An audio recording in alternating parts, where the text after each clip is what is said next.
मैं पद्मावती जैन आप लोगों का स्टडी पॉइंट में स्वागत करती हूँ।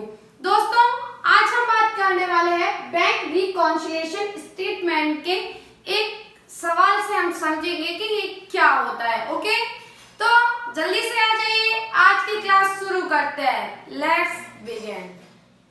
तो दोस्तों, बैंक रिकॉन्सिलिएशन स्टेटमेंट में आपके इस टाइप का एक फॉर्मेट रहेगा। आपको एग्जाम में ध्यान रखना है कि इस फॉर्मेट के माध्यम से आपको सवाल को सॉल्व करना है। आप इधर देख सकते हो, जैसे कि सबसे पहले आपको ऊपर लिखना है bank reconciliation statement as on.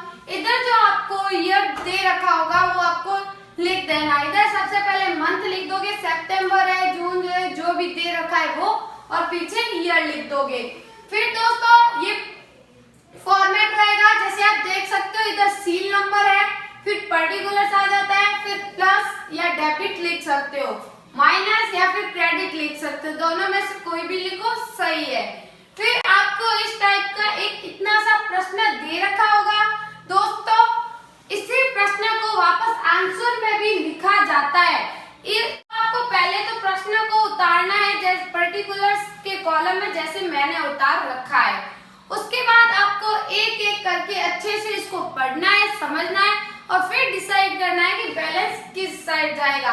उससे पहले दोस्तों आपको एक ही दिमाग में बात रखनी है कि जब भी बैंक में पैसा बढ़ेगा तो अमाउंट प्लस में आ जाएगा, और जब भी बैंक से पैसा कम होगा तब अमाउंट माइनस में आ जाएगा। सबसे पहले हम बात करते हैं balance as per cash book. हम balance as per cash book बना रहे हैं। एक चीज और आपको ध्यान रखनी है कि जो दोस्तों पासबुक होती है वो हमेशा सही होती है। हमेशा हमें पासबुक के अकॉर्डिंग चलना है। हम पासबुक में कभी चेंजेस नहीं कर सकते, हमें कैश बुक में चेंजेस ही करना होगा। इधर एक सवाल के माध्यम से समझते हैं। देखिए, balance as per cash book 7,800 दे रखा है और कैश बुक का बैलेंस डीआर में जाएगा प्लस साइड। फिर देखिए दोस्तों, सेकंड है cheque deposited in bank but not credited. Cheque जो था बैंक में डिपॉजिट करवाया बट जमा नहीं हुआ। हमने चेक को बैंक में जमा तो करवाया पर संग्रहित नहीं हुआ, जमा नहीं हुआ। तो बताइए क्या हमारे बैंक खाते में पैसे बढ़े? नहीं बढ़े। नहीं बढ़े है तो कहाँ पर आएगा? सीआर साइड आ जाएगा। सीआर में आ जाएगा 3,000। फिर देखिए next, check issued but not yet presented for payment. हमने चेक इश्यू किया मतलब निर्गमित किया but not yet presented for payment, पर पेमेंट के लिए, भुगतान के लिए वह प्रस्तावित नहीं हुआ। हमने किसी को चेक दिया कि ले भाई चेक और जाकर हमारे खाते से पैसे ले लेना, पर वो तो बैंक में पहुंचा ही नहीं। तो क्या हमारे बैंक से पैसा कम हुआ? नहीं हुआ। और बैंक में पैसा कम हुआ ही नहीं तो अमाउंट कहाँ आएगा? प्लस में आएगा। बहुत ही सरल है। इसका अमाउंट यहाँ लिख रखा है 1,500 रुपए। ओके, फिर देखिए फोर्थ नंबर पर insurance premium paid by the bank 2,000। हमने इंश्योरेंस प्रीमियम की किस्त का भुगतान किया तो पैसा कम हुआ या नहीं? बैंक से कम हुआ, और जब भी बैंक से पैसा कम होगा तो अमाउंट कहाँ आएगा? माइनस में, यानी सीआर में। तो ये 2,000 चले जाएंगे सीआर साइड, 2,000। फिर नेक्स्ट देखिए फिफ्थ नंबर पर bank interest credit by the bank. Bank ने हमारा जो बैंक इंटरेस्ट था, बैंक ब्याज, वो जमा किया तो हमारे बैंक खाते में पैसे बढ़े या नहीं? ब्याज जमा किया, बैंक में पैसे बढ़े, तो जब भी पैसा बैंक में बढ़ेगा तब क्या हो जाएगा? प्लस। तो देखिए दोस्तों, इधर जो 400 है वो आ जाएगा प्लस में, क्योंकि हमारे बैंक खाते में पैसे बढ़े, और जब भी बैंक खाते में पैसे बढ़ेंगे तब डेबिट में आएंगे। फिर 6 नंबर पर है बैंक चार्जेस। बैंक चार्जेस मतलब बैंक का शुल्क, और जब भी बैंक शुल्क का अपन पेमेंट करेंगे तब बैंक से पैसे कम होंगे या बढ़ेंगे? सीधी सी बात है, कम होंगे। और जब भी बैंक से पैसे कम होंगे तब अमाउंट कहाँ जाएगा? सीआर में। तो ये 100 रुपए आ जाएंगे सीआर साइड। बहुत इजी है ना? तो फिर देखिए देखिए 7 point directly deposited bye a customer, हमारा कोई ग्राहक था जिसने हमारे खाते में डायरेक्टली पैसे डिपॉजिट करवा दिए, तो हमारे बैंक में पैसा बढ़ा या नहीं बढ़ा ना, और जब भी बढ़ेगा था डीआर साइड, तो 400 आ जाएंगे, सॉरी 4000 आ जाएंगे डीआर साइड, 4000 डीआर में आ जाएंगे। फिर हमारा लास्ट है बैलेंस एज पर पासबुक। अब देखिए हम पासबुक का बैलेंस कैसे निकालेंगे। उसके लिए दोस्तों सबसे पहले आपको इधर की टोटल करनी है और इधर की टोटल करनी है, फिर जब दोनों का डिफरेंस निकालोगे तब हमारा बैलेंस एज पर पासबुक निकल जाएगा। जिस साइड अमाउंट कम है वहां आंसर आ जाएगा। जैसे कि सबसे पहले हम इसकी टोटल आ गई 13,700, 13,700 आ गई। उसके बाद हम उधर की टोटल करते हैं 5,100, ये आ गई दोनों की टोटल, इधर की आ गई 13,700, उधर की आ गई 5,100, ठीक है 13,700 और 5,100। अब इन दोनों का डिफरेंस निकालेंगे कि इन दोनों में कितना डिफरेंस है, जल्दी से निकालिए कितना डिफरेंस है दोनों का।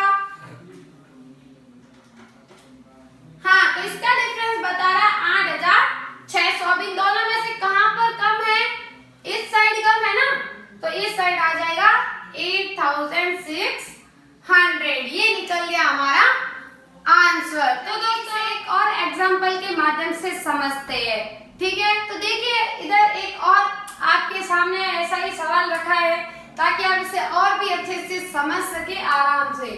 देखिए जैसे कि इधर balance as per cash book बोला है, तो आपको पता है हम balance as per cash book का बैलेंस कहाँ लिखेंगे, डीआर साइड लिखेंगे। जैसे मान लीजिए हमारा बैलेंस है 40,000, ठीक है, मानकर सपोज अपन मानकर चलते हैं कि बैलेंस 40,000 है, डीआर में लिख दिया।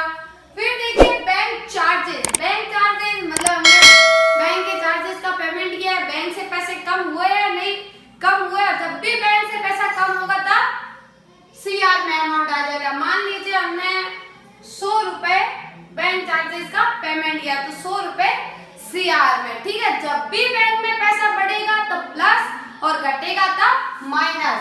अब देखिए थर्ड है check issued but not presented for payment, हमने चेक इश्यू किया, निर्मित किया, जारी किया, पर वो पेमेंट के लिए नहीं पहुंचा, तो क्या हमारे बैंक से पैसा कम हुआ, नहीं हुआ। और जब भी बैंक में पैसा कम नहीं होगा तब प्लस में आ जाएगा, तो इस साइड आ जाएगा मान लीजिए 5,000। फिर देखिए cheque dishonoured not recorded in the cash book, हमारा जो चेक था वो डिसऑनर हो गया, उसे कैश बुक में नहीं लिखा गया। जब भी चेक डिसऑनर हुआ मतलब कि हमारे बैंक में से पैसे बढ़ेगा, नहीं बढ़े, डिसऑनर हो गया, और बैंक में पैसे नहीं बढ़े तो किस साइड आएगा, सीआर साइड आएगा। हमारा जो चेक था वो डिसऑनर हो गया किसी कारणवश, कई बार बैंक में आपको पता होगा साइन मैच नहीं करते, कई कारणों से हमारा चेक डिसऑनर हो जाता है, तो जो पैसे बढ़ने वाले थे नहीं बढ़े तो किस साइड आएगा, सीआर साइड आ जाएगा। सपोज मान लीजिए 1500, ठीक है। फिर देखिए डायरेक्टली डिपॉजिट बाय डेब्टर्स, हमारा एक देनदार था, उसने हमारे खाते में डायरेक्टली पैसे डिपॉजिट करवा दिए, जमा करवा दिए।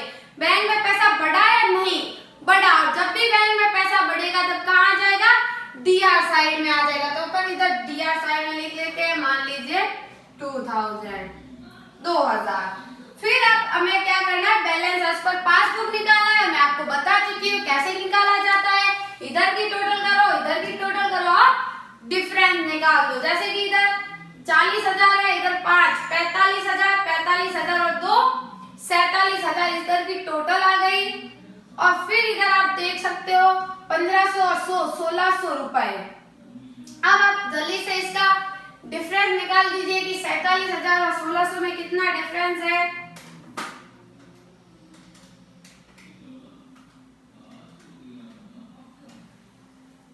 45,400। जब आप इसका डिफरेंस निकालोगे तब निकलेगा 45,400। 47,000 माइनस 1600 कर दो, तब हमारा आंसर निकल जाएगा 45,400, जो आएगा सीआर साइड। क्या कम कहां पे है, सीआर साइड में। ये निकल गया हमारा ट्रांसफर पासबुक। तो दोस्तों अब तो आपको बहुत ही अच्छे से समझ में आ गया होगा, पूरी प्रैक्टिस कीजिएगा और thank you so much for watching my video.